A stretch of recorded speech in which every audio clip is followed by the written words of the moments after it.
Morning बच्चों, class 7। आज हमारा नेक्स्ट टॉपिक है वर्ण विचार। ठीक है, इससे पहले हमने पढ़ा था भाषा, लिपि और व्याकरण।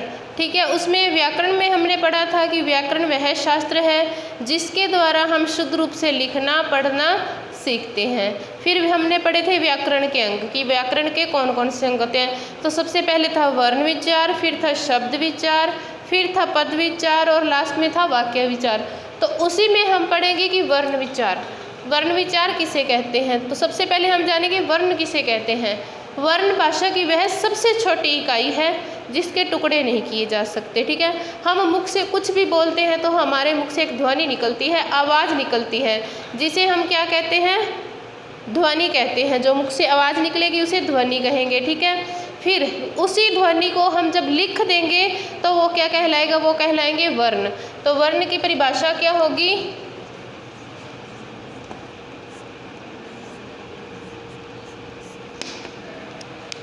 क्या परिभाषा होगी वर्ण की? कि मुख से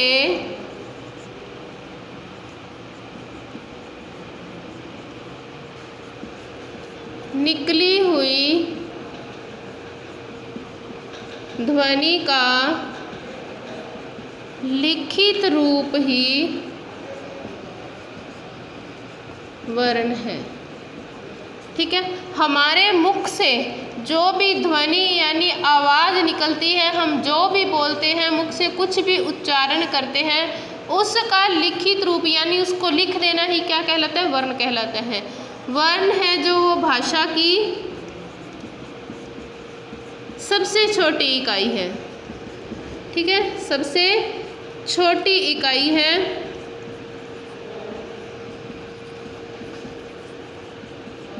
जिसके टुकड़े नहीं किए जा सकते। ठीक है,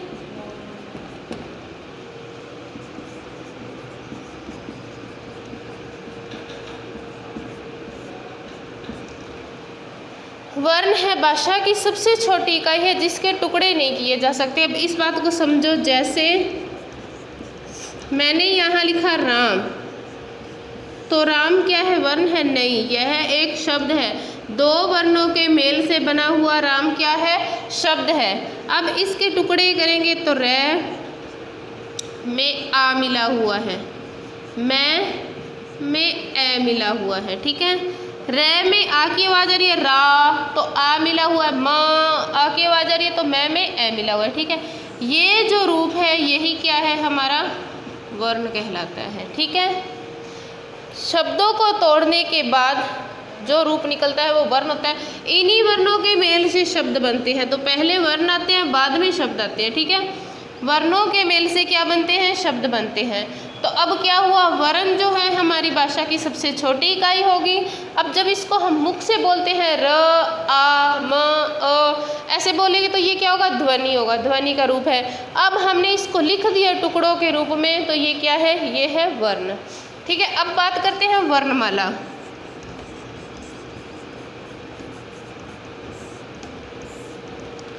वर्णमाला किसे कहते हैं? सभी सब भाषाओं की अपनी अपनी वर्णमाला होती है। जैसे हिंदी की, इंग्लिश की, पंजाबी की, सभी की अलग अलग वर्णमाला है।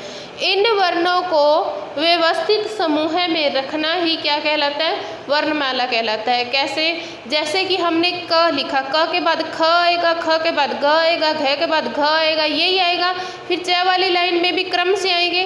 तो इन वर्णों को क्रम से जिस जैसे रखेंगे तो वो किस में आएगा? वर्णमाला में कहलाएगा। तो वर्णमाला में क्या होगा कि वर्णों को व्यवस्थित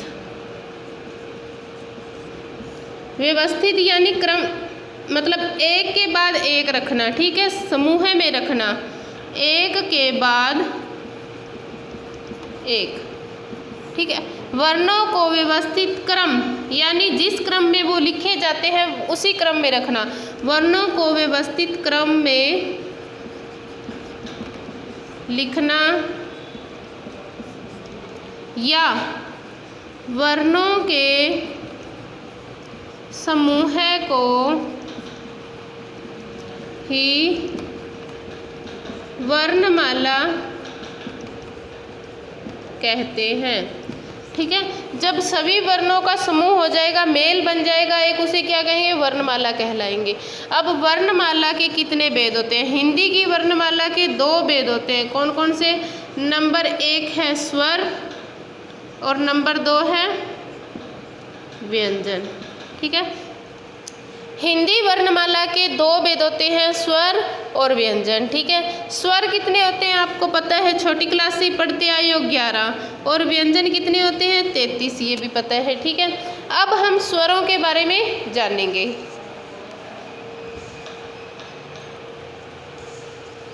अब है स्वर। हिंदी वर्णमाला में स्वर कितने होते हैं? 11। कौन कौन से? ए, आ, ई, ई, उ, ऊ, री, ए, आई, ओ, आउ।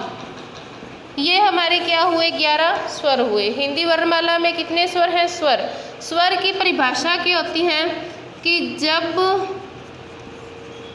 किसी वर्ण का उच्चारण करते समय हवा मुंह से बिना रुकावट के बाहर निकले। ठीक है। कैसे? जैसे हम स्वर का उच्चारण करते हैं, आ, ई, उ, री, ये सभी स्वरों का उच्चारण करेंगे तो हमारे मुख से सीधी आवाज़ निकलती है, किसी की रुकावट नहीं होती, बाधा उत्पन्न नहीं होती। और स्वर क्या होते हैं? स्वर स्वतंत्र होते हैं। ठीक है। क्या होते हैं? स्वतंत्र होते हैं। इनको किसी भी सहायता की ज़रूरत नहीं होती। ठीक है। अब है स्वर के भेद कितने होते हैं? तो स्वर के भेद होते हैं 2। स्वर के कितने भेद होते हैं? 2। कौन कौन से? नंबर 1 है ह्रस्व स्वर और नंबर 2 है दीर्घ स्वर। ठीक है। अब ह्रस्व स्वर में क्या होता है? ह्रस्व का अर्थ होता है छोटा और दीर्घ का अर्थ होता है बड़ा। ठीक है। ह्रस्व स्वर का अर्थ होगा छोटा, दीर्घ का अर्थ होगा बड़ा। जिन स्वरों को बोलने में कम समय लगे, ठीक है, वो किस में आएंगे?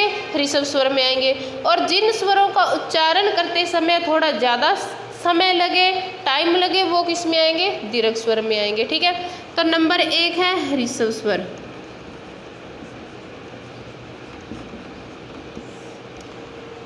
लिखो, इन स्वरों का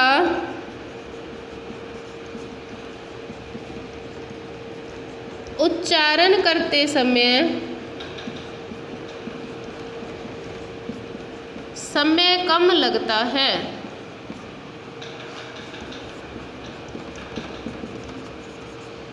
ठीक है। जब हम ह्रस्व स्वर का उच्चारण करेंगे तो समय कम लगेगा। ठीक है। जल्दी बोल देंगे। तो ये कौन कौन से होते हैं? ये होते हैं ए, छोटी ई, उ। ठीक है। ह्रस्व स्वर कौन कौन से होते हैं? ए, ई, उ और री।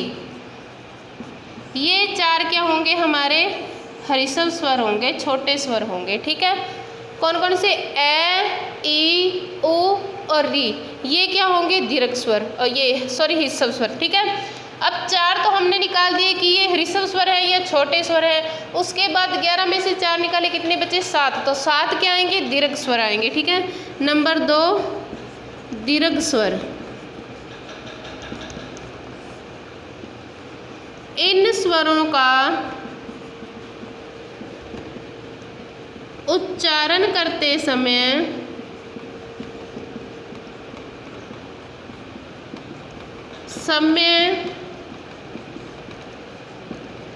अधिक लगता है। ठीक है। इनको बोलने में थोड़ा टाइम लगता है। ये कौन कौन से होते हैं? इनकी संख्या कितनी है? 7। और होते कौन कौन से हैं? आ, बड़ी ई, बड़ा उ, ए, आई, ओ और औ। ठीक है। तो ह्रस्व स्वर हुए ए ई उ री। दीर्घ स्वर हुए आ, बड़ी ई, बड़ा ऊ, ए ऐ ओ औ। ठीक है, ये तो हमारे हो गए स्वर। अब इसके अलावा भी वर्णमाला में हमारे कुछ व्यंजन या स्वर होते हैं, जैसे अनुनासिक, अनुस्वार, विसर्ग। ठीक है, वो कौन कौन से होते हैं अब उनके बारे में जानेंगे।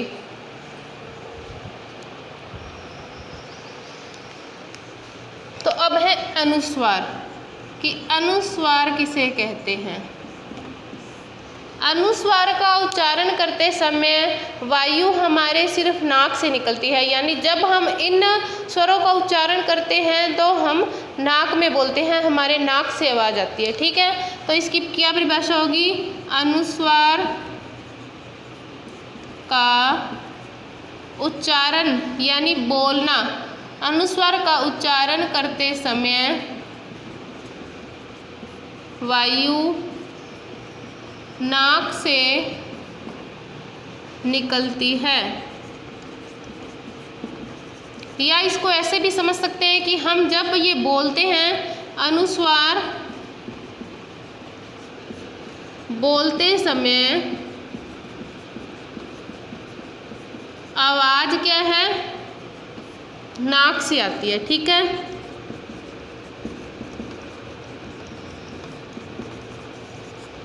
और अनुस्वार का चिन्ह क्या है, किसी भी अक्षर के ऊपर बिंदी लगा होना, वर्ण के ऊपर बिंदी लगा होना क्या है, अनुस्वार कहलाता है। ठीक है,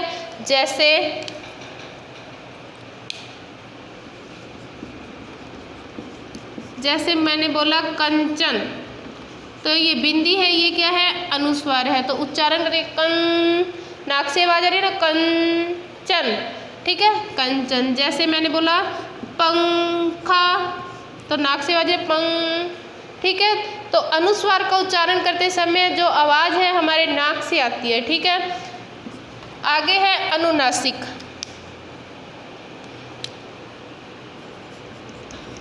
अनुनासिक, जब हम अनुनासिक का उच्चारण करते हैं तो वायु हमारे मुख और नाक दोनों से निकलती है, यानी आवाज़ हमारे नाक से भी आती है, मुख से भी आती है। ठीक है, तो लिखो अनुनासिक का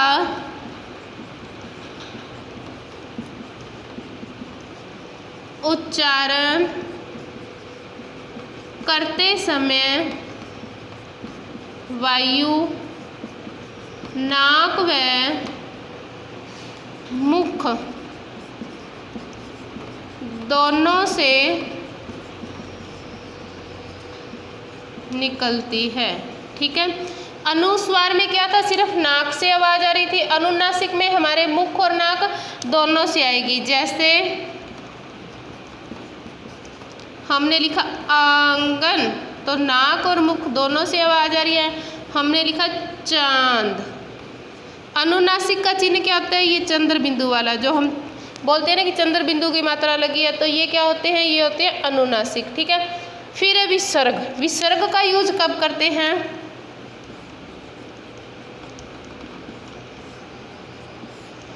विसर्ग का यूज करते समय कि जो शब्द संस्कृत से हमारी हिंदी में आए हैं उनके पीछे क्या लगता है, विसर्ग लगता है। तो लिखो संस्कृत के शब्द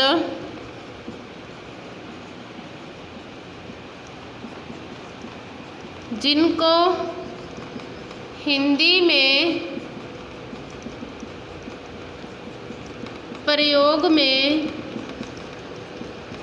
लिया जाता है वहाँ विसर्ग का चिन्ह लगाते हैं। ठीक है, अब विसर्ग का चिन्ह कौन सा होता है, ये जो अपने दो बिंदु लगाते हैं ना किसी भी शब्द के पीछे, ये होता है विसर्ग। तो जैसे अतः, प्रातः, नमः। ठीक है, ये हो गया विसर्ग। अनुस्वार, अनुनासिक और विसर्ग। अनुस्वार का उच्चारण नाक से, अनुनासिक का मुख और नाक से। विसर्ग जो संस्कृत के शब्द हैं हम हिंदी में यूज़ करते हैं, उनमें विसर्ग होता है। सभी वर्गों का पंचम वर्ण क्या होता है, अनुस्वार होता है। पंचम वर्ण, पंचम वर्ण कौन सा होता है, जैसे कैकपुत्र वाली लाइन में ये, और टैटमटर वाली लाइन में, सॉरी चे चम्मच वाली लाइन में ये, टैटमटर वाली लाइन में ये, और ये सभी अनुस्वार के अंतर आते हैं। ठीक है, अब है मात्राएं। हम स्वरों का यूज करते हैं, हमें पता है ए आ ई ये सब हैं स्वर हैं, परंतु कई बार स्वर सीधा न जुड़ा होकर मात्रा के रूप में जुड़ा होता है। ठीक है, कैसे, जैसे मात्रा में हमने लिखा राम, तो ये राम लिखा, तो इसमें रे प्लस आ प्लस मैं प्लस ए, तो ये आ है, ये जो क्या है स्वर की मात्रा है। ठीक है, ये तो हमें टुकड़े करने के बाद पता लगा, जुड़े हुए शब्द में ये जो चिन्ह है ये मात्राएं हैं। इसी तरह सभी जो व्यंजन होते हैं उनमें स्वर मिले हुए होते हैं। ठीक है, इनके बारे में हम आगे जानकारी प्राप्त करेंगे। ठीक है।